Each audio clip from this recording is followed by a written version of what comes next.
Hi, I'm Kristin Omdahl and welcome back to my studio. In this series of videos, I'm going to show you everything you need to know to make this beautiful knit shawl called the Marissa. This bottom-up construction half-circle shawl is fringed with beautiful crescent motifs and works up quickly with easy lace. This is a spectacularly fun and festive use of color work and lace in a knit shawl. It's one of the 17 join-as-you-go motif projects in my new book, Motif Magic. In the first video, I'll show you how to navigate the pattern. I'll show you all of the stitches you'll need to know and how to read the different components of the pattern. Then in the next video, I'll show you how to make these beautiful motif medallions. You knit each one separately, and you'll also be learning how to do a picot bind off in that video. In the next video, I'll show you how to pick up and knit the end of the motifs to join them into the edging of the shawl and work this beautiful and simple lace stitch pattern from the bottom up. And then in the last video, I'll show you how to block this beautiful shawl in Wrapture All Natural Delicate Wash. Make sure you watch all the videos to learn everything you'll need to know to make this beautiful project. To make one of these motifs for the fringe of our Marissa shawl, we're going to start with a slip knot.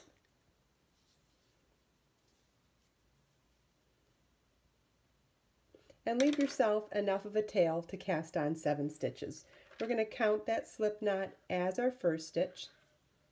And then with long tail cast on 6 more stitches for a total of 7.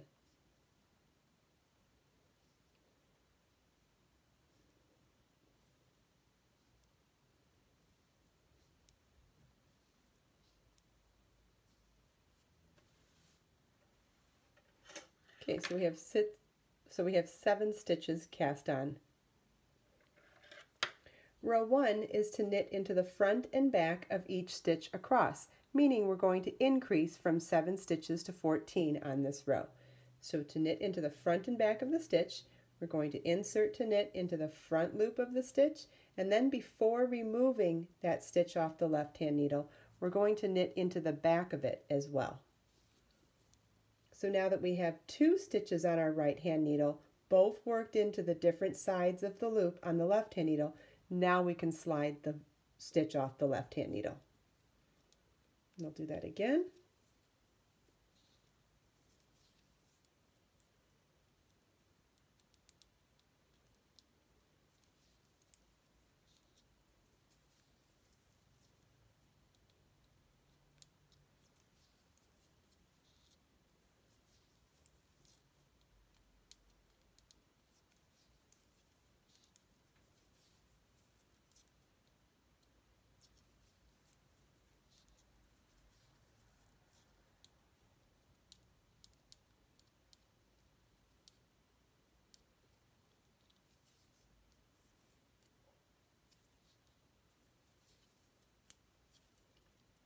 This is what the end of row 1 should look like, and you should have 14 stitches on your needle.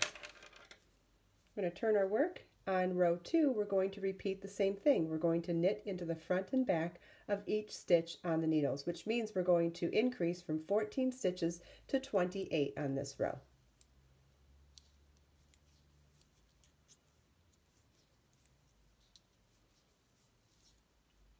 This is what the end of row 2 should look like. You should have 28 stitches on your needles. Row 3 is to knit across. So we're just going to work even, knitting 1 stitch into each stitch. Super easy. Just knit across for row 3. This is what the end of row 3 should look like. For rows 4 through 12, you want to repeat row 3.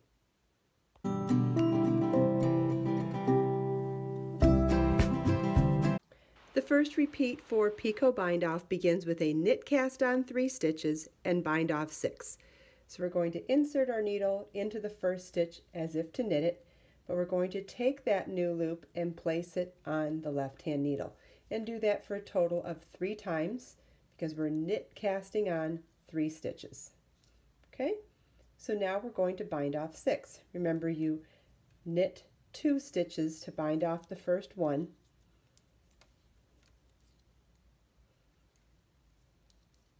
knit one more to bind off 2, knit one more to bind off 3, knit one more to bind off 4, knit one more to bind off 5, and knit one more to bind off 6.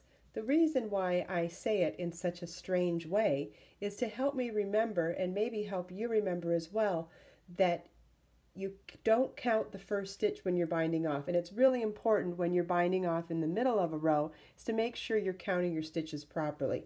So remember that first stitch doesn't count as a bound off stitch. So now we're going to slip this back to our left hand needle to begin our repeat again. Remember, the repeat is to knit cast on 3 and bind off 6. So we'll now insert our needle to knit cast on 3 stitches,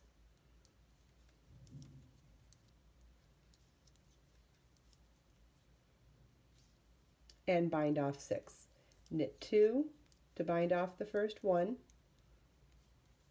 knit another one to bind off 2, knit 1 to bind off 3, knit 1 to bind off 4, knit 1 to bind off 5, and knit 1 to bind off 6.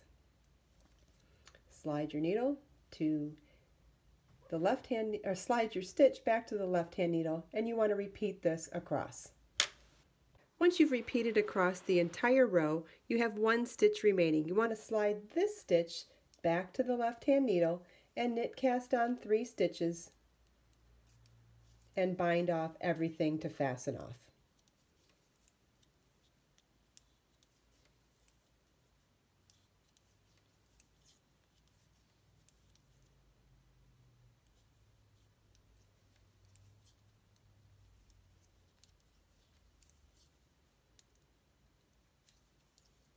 So we'll fasten off that last stitch, and you'll see we have a finished motif.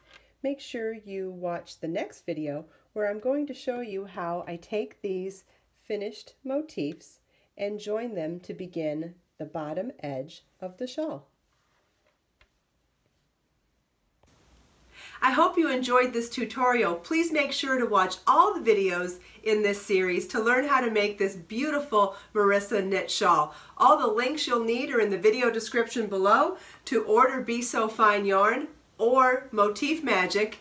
If you have any questions, please leave them for me in the comments. If you enjoyed this video, please click the thumbs up button, share it with your friends, and subscribe to my channel for more videos. Let us make time to create, share, and inspire today and every day. I'll see you in the next video.